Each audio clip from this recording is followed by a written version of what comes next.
Yuan Wang 5 sounds like the name of a punk rock band, but it's actually a Chinese spy ship, a research and survey vessel which successfully docked at Hambantota Port in Sri Lanka on the 16th of August. Now, the docking of the ship is being perceived as a big diplomatic defeat for India for reasons that we shall discuss in this video. I mean, when asked about India's concerns, Chi Chun-hong, Beijing's envoy in Sri Lanka, told reporters, quote, "I don't know, maybe you should ask the Indian friends. I don't know, maybe this is life," unquote.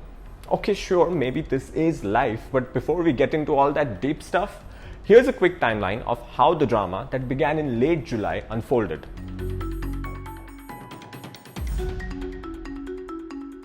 Now, a statement on the website of the Belt and Road Initiative Sri Lanka stated that Yuan Wang 5, which set sail on 13th July, was expected to dock at Hambantota from 11th to 17th August for replenishment. But Sri Lanka denied any such plans, with the Defence Ministry spokesperson telling The Hindu on 28th July that there is no confirmation of such a vessel calling at the port. At this point, India, via the Ministry of External Affairs, merely stated that it carefully monitors any development having a bearing on India's security and economic interests. Then on 30th July, the drama escalated. After the initial denial, the Sri Lankan Foreign Ministry stated that the vessel will be in Hambantota from 11th to 17th August mainly for replenishment, including fuel.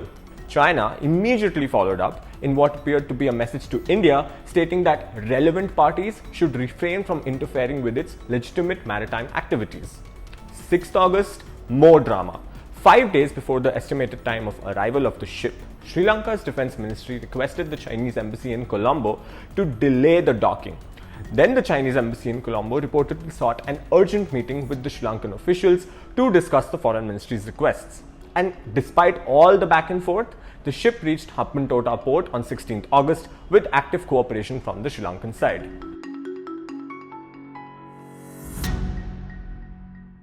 But what's so special about this ship again? Now, China uses its Yuan Wang category of ships to track satellite, rockets, and intercontinental ballistic missile launches.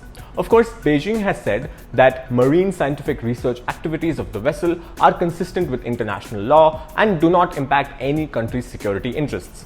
But the concern that New Delhi has flagged is that China will conduct satellite control and research tracking in the northwest part of the Indian Ocean region, thereby posing a security threat to India. Even the Department of Defense of the United States has informed that the ship is part of the People's Liberation Army's Strategic Support Force (SSF) and is a theater command level organization established to centralize the PLA's strategic space, cyber, electronic, information, communications, and psychological warfare missions and capabilities. Now, of course, Sri Lanka is pretending that nothing is wrong, despite first denying reports of the ship first coming to them, then deferring the arrival, and then finally allowing it in. The government spokesperson had said that Colombo is granting the same port facilities to China that it extends to all other countries because all countries are important to it. But at the end of the day, it's not about the ship. It is less about the ship and more about geopolitics. Sri Lanka is going through its worst economic crisis since independence, and so far India has provided nearly $4 billion in aid to the island, which includes food, medicines, and even credit. Now, despite such a situation in which India has kept Sri Lanka afloat, Colombo's defiance of India's security concerns is worth noting. Now, Chinese loans account for about 10% of Sri Lanka's total foreign debt, but India has indeed emerged as the island's biggest supporter amid the current crisis. Nevertheless, India's clout in the country is clearly still not as much as compared to China. Look at what Brahma Chalani, a former member of India's National Security Advisory Board, has to say about it.